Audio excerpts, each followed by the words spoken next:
one right now. Indy Bradley Wilson.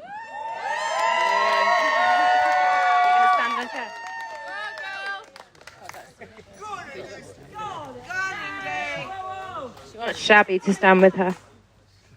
Shabby can't read, so I don't know how she's going to help you with this, but she'll try.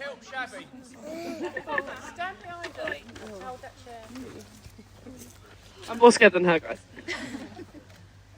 For those of you who don't know me, I'm Indy and I'm 6. Today it's a special day because I'm a flower girl.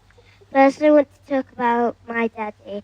My daddy is the best because he's funny and he always makes me laugh. Go on, Steve. At bedtime he always gives me his special powers so I don't have bad dreams just like a superhero. My mummy is the best because she takes me to lots of fun places. Mummy always reads me books before bedtime and she helps me when I'm scared.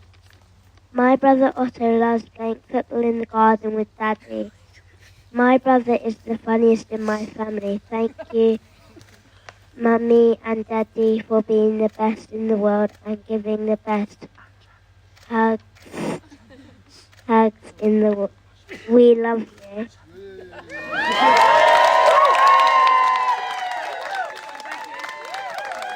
Thank you.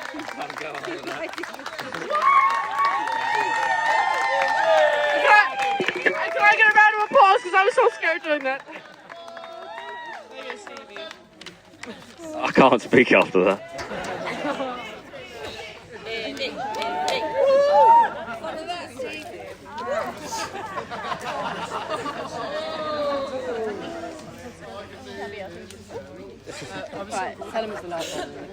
This is actually the last speech. I know you guys have been patiently waiting there. Thank you.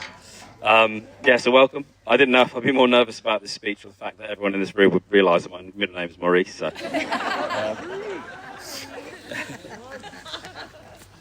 Thank you to everyone for being here today and sharing the special moment with us. It truly means a lot for Reagan and me that people have travelled from all over to be here today. We have a lot of great memories of people in this room, and I hope we can make a few more tonight. If we could take lots of videos and photos of the night to capture those memories, it would be much appreciated. I imagine much of the night would be blur for some of you, Jessie. So photographic evidence would be great.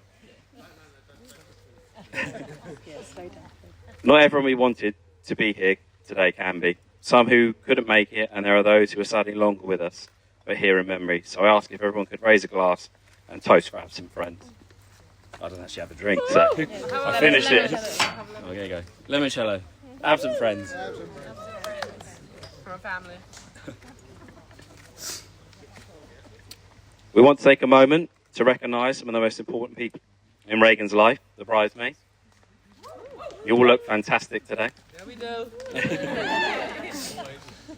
Tinks and Monique, I know it means so much to Reagan to have you be part of our special day. You've been best friends since primary school, and you've always had her back and been there to lean on when needed. Both of you know how much of a handful Reagan can be, so you probably helped me out more than I know, and I'm grateful.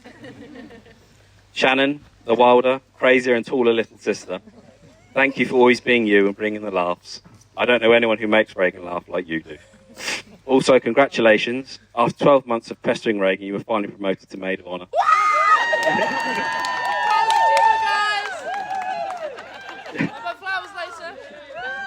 Now, there was never meant to be a Maid of Honour. But so, Shannon likes her 15 minutes of fame, so if everyone could just give Shannon a big cheer. I've got it!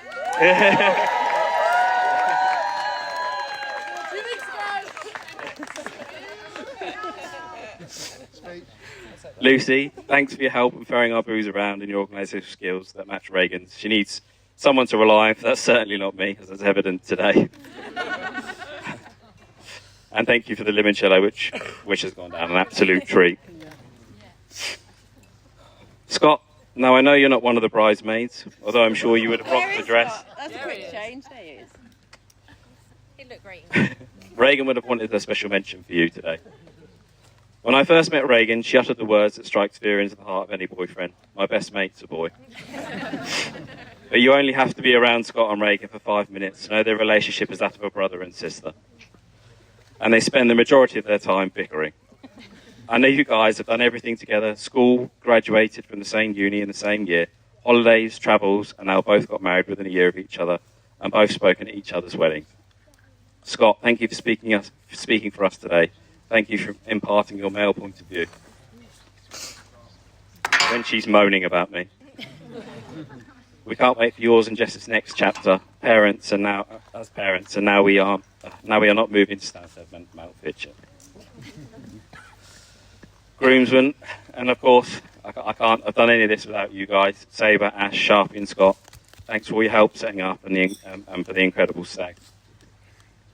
Sabre, thank you for everything you've done for me over the years. If it wasn't for you taking me into your flat when I left Exeter to get a job in London, I might not have ever have met Reagan. Who would have thought that we'd have ended up here today after all those years joking about sleeping with my boss 8 years ago?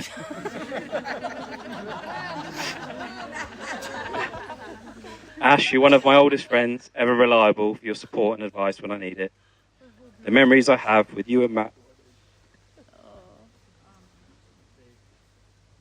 You good? Come, Big Steve. Good man.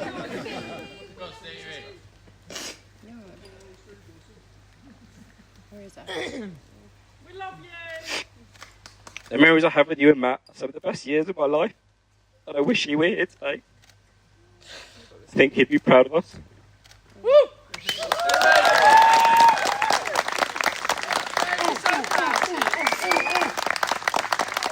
Come, Steve. Sharpie, Captain Fantastic from my youth days, and a photographic memory to remind you of all the stupid stuff we've done together. I can always rely on you for a good time. And for everyone in the room that doesn't know Sharpie, I'm sure he will by the end of the night. He'll be the one with his top off at 10 p.m. in the middle of the dance floor shouting "Toon Toon, Black and White Army." Hey, Rufus. Scott, thank you for turning up today. It's lucky you don't need a passport to travel to Wiltshire. Scott turned up at the airport for the stag with an expired passport, expecting to be able to travel to Croatia. All jokes aside, thank you for being the videographer. It's not often you get to call on a creative director to make your wedding video. AJ, we think you've found your calling in life. Thank you so much for conducting the ceremony. We always wanted something that was more personal to us, and I think it's safe to say that you've truly delivered. You've given us a memory that will last a lifetime.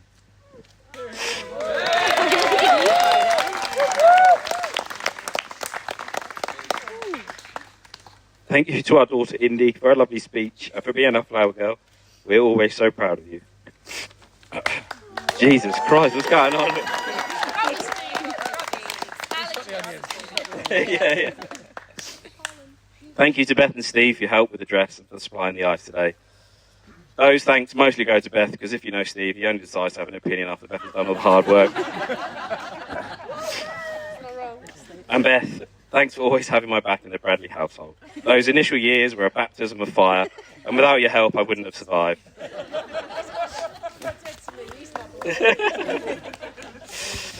I also want to apologise in advance on behalf of Steve.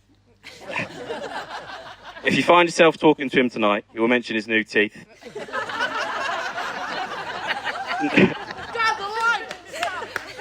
Not that you can miss them. He will attempt to persuade you to fly to Croatia to get yours done. If the conversation diverts away from his teeth, he will most likely continue to talk about them anyway.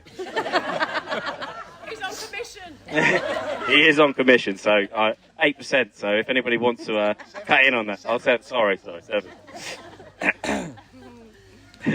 Reagan and I would also like to thank the anonymous Waitrose employee for your help supplying the wine and bubbles today. Don't worry, we respect your privacy and protect your job, unlike Stuart at his wedding. Thank you to Rianne for your help with the wedding paraphernalia and helping Reagan with the final edit of the video. We are very grateful. Thank you to Luke for the wonderful rendition of I Want to Be Yours. Thanks for keeping your John Cooper Clarke impression to the minimum. And now, with all the thanks said and the memories shared, I want to talk about the person that has made all of this and everything else in my life possible, my brilliant, beautiful bride, Reagan.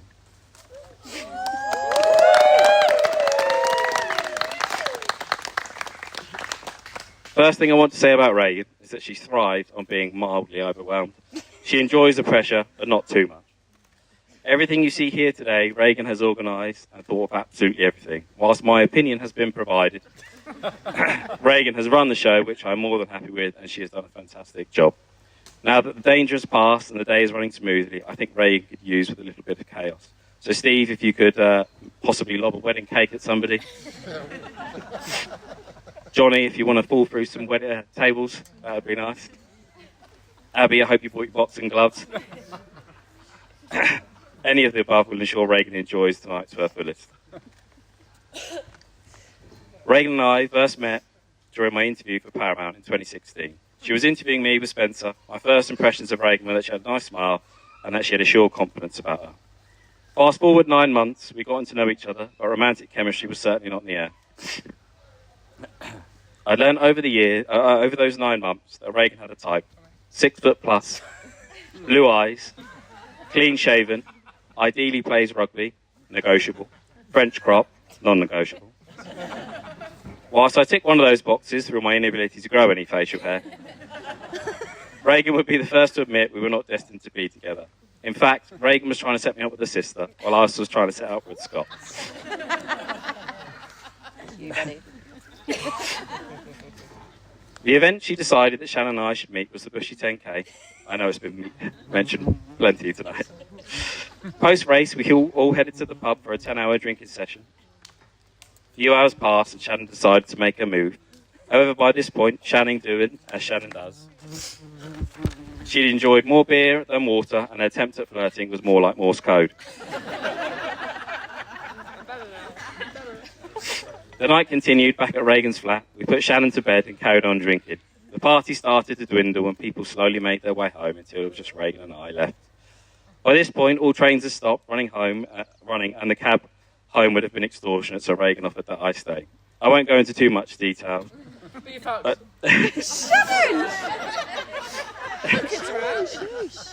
but she often refers to that night as the best one-night stand of my life. It's hard to argue with her 8 years on. However, it's safe to say we both felt very differently the morning after. So I just want to read you a text that we sent to each other the day after.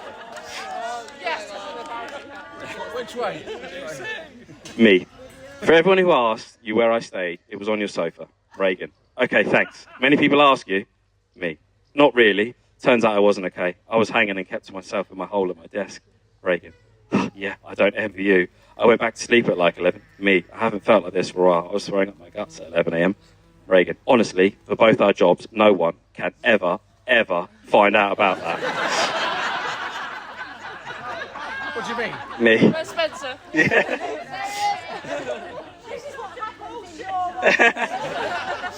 Me. I'm not planning on telling everyone, not even the boys. Let's best keep this to ourselves. On the Tuesday, Reagan came back to work and pulled me into the boardroom. I feared the worst. I was getting sacked. However, Reagan had a big smile on her face and said, "Now this has nothing to do with the other night, but we are going to give you a pay rise." Spencer was like, shall I do it with you? And I was like, no, I've got this. As you can imagine, my ego was through the roof. But apparently this was pre-planned with Spencer and not related to what happened the night before. I'll let you decide. Performance rating. All right, Mum. What we thought was a one-night thing slowly turned into something more. Well, for me anyway. A few months in, I decided it was time to have the chat. I said that I started to develop feelings for her and I wasn't seeing anyone else. From the shock on Reagan's face, I could tell that she was not thinking the same. It was at this point Reagan's commitment issues became apparent. Nonetheless, she decided to give it a go, but the theme has been a running joke throughout our relationship. So much so that when she gave birth to Indy and held her in her arms, she looked at me and said, "This is getting quite serious now, isn't it?"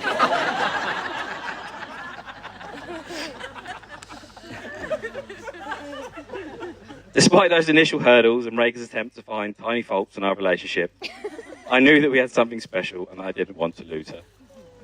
In the Christmas of 2017, I had spent the day with my family and the plan was to head to Jane's in the evening where the Bradley Abbott festivities were taking place. On the drive up, I wondered to myself, why am I leaving my family? Why am I heading to Bushy, 2 hours away? on Christmas Day to spend it with someone else's family. I was greeted with open arms, drinks flowing, games were played and laughs were had. The entire time I found myself looking at Reagan having fun. Feeling the love in the room, I did not want to be anywhere else but with her. I thought to myself, fuck, I'm in love with this woman. And that night, Reagan fell asleep in my arms on the blow-up bed in the Abbott's living room, and I knew that I wanted this to be the rest of my life.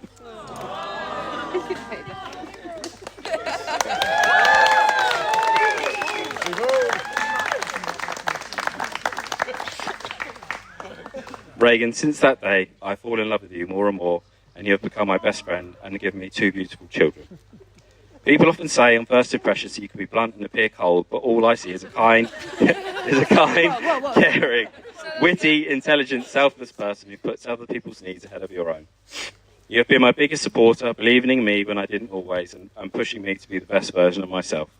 You've always taken care of me through the good and the bad times and stuck by me when it's not been easy. Life was really tough for us last year after finding out my sister, Roland's cancer was terminal. And only a few months to live. I wouldn't have been able to get through it, those last few months of her life.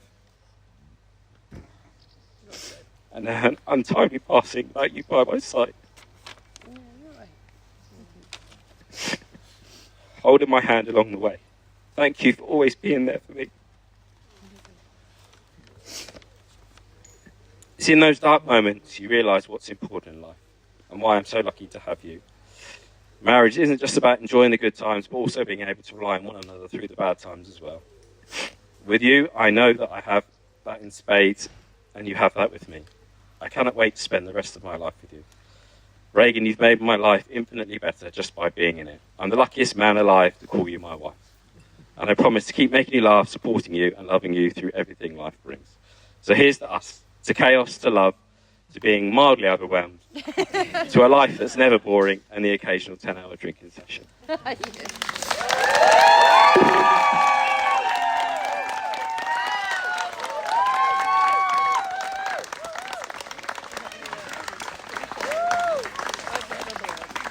let's go dance. That's it. No more sitting down. No more security. Let's go.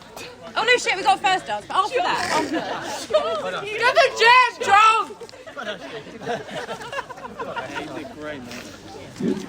John! John, where are you? We're here, John! Get the jam!